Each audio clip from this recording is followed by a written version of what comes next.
Nutri, cafeína não emagrece e você já sabe disso. Mas será que o seu paciente sabe?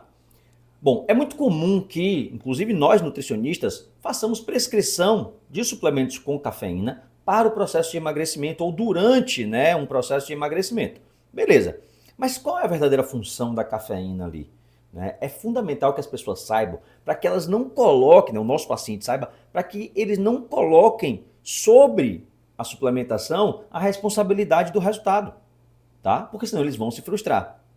A cafeína, ela tem sim propriedades que criam no nosso corpo um ambiente mais favorável ao processo de emagrecimento. Isso acontece, tá? Então você tem aí, desde a ação da cafeína no próprio sistema nervoso central, aumentando a liberação aí de adrenalina, noradrenalina, o que por si já aumenta, por exemplo, o próprio processo de mobilização de gordura, o gasto energético, a capacidade física, a redução da percepção subjetiva do esforço, tá? Você tem o efeito da cafeína no próprio músculo, aumentando a liberação de cálcio do retículo sarcoplasmático, que aumenta a potência de contração, diminuindo o tempo de resposta cérebro-músculo. Então você tem um conjunto de ações ali que pode ser muito interessante para o processo do emagrecimento. Além do efeito da cafeína no próprio tecido adiposo. Então, quando a cafeína atinge tecido adiposo, ela promove lá a inibição de uma enzima chamada fosfodiesterase, que leva consequentemente ao aumento da formação de AMP cíclico e aumento da lipólise, da mobilização de gordura. Ok, mobilizar gordura e não oxidar e não queimar, não adianta nada. Aumentar a potência de contração muscular, diminuir a percepção subjetiva do esforço, mas não treinar também não adianta nada. Ok? Aumentar a liberação das catecolaminas, da adrenalina, noradrenalina, e não usar isso em prol do processo de emagrecimento também não tem efeito algum. Então, na real, a cafeína ela não emagrece, certo? Mas ela cria um ambiente que pode, com uma ação auxiliar, favorecer o processo. A grande questão é que a gente sabe que o que emagrece é déficit calórico. Sim, esse conjunto de efeitos da cafeína ele pode aumentar a potência de treinamento, pode fazer com que a pessoa treine de maneira mais intensa, aumentando o seu gasto energético em treinamento, aumentando o seu gasto energético fora do treinamento. A gente sabe que uma sessão de treinamentos físicos bem feito executado de forma verdadeiramente intensa, pode levar a um aumento do gasto energético de repouso, tá? Por um período mais longo, até 72 horas, segundo alguns trabalhos, 48 segundo outros trabalhos. Ou seja, aumenta o gasto energético mesmo em repouso, se a pessoa fez um treinamento intenso, tá? Por conta do processo de recuperação, de renovação das demandas energéticas, das reservas energéticas e por aí vai.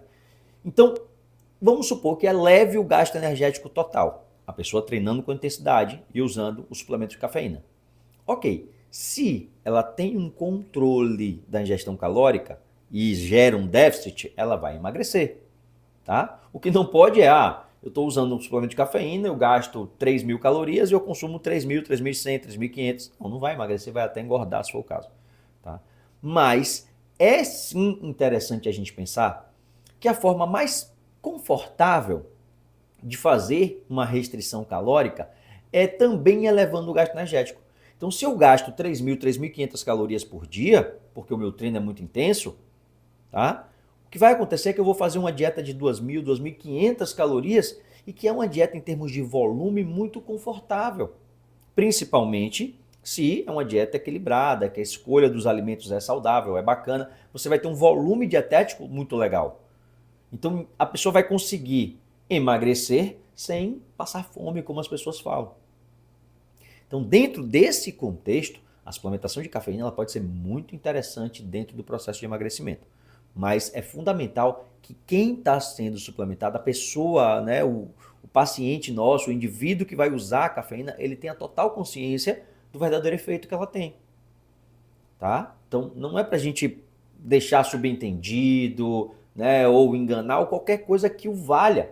Nosso paciente ele precisa ter total consciência do efeito daquele suplemento. Então, a cafeína ela pode ser utilizada dentro do processo de emagrecimento, sim, mas com esse tipo de consciência. A dose que é recomendada, ela vai variar sim de uma pessoa para outra, porque depende se a pessoa, primeiro, se a pessoa ela tem efeito com a cafeína direto ou não.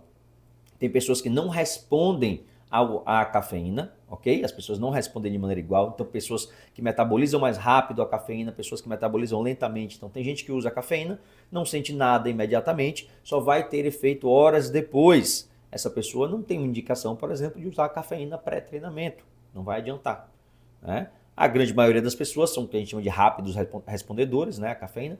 Então ela suplementa e rapidamente sente o efeito ali com 30 minutos, 1 hora, ela está com o efeito total da cafeína acontecendo no organismo dela, beleza? E tem pessoas que não respondem à cafeína. Então a primeira coisa é a gente identificar isso junto ao nosso paciente. Segundo, é o grau de tolerância de cada um. É óbvio que quem já usa, quem já bebe bebidas cafeinadas, né, já tem hábito de utilizar, vai suportar doses maiores. Pessoas que não têm esse hábito, que não utilizam substâncias estimulantes, bebidas, né, com cafeína, elas vão usar pequenas doses e vão se sentir super estimuladas.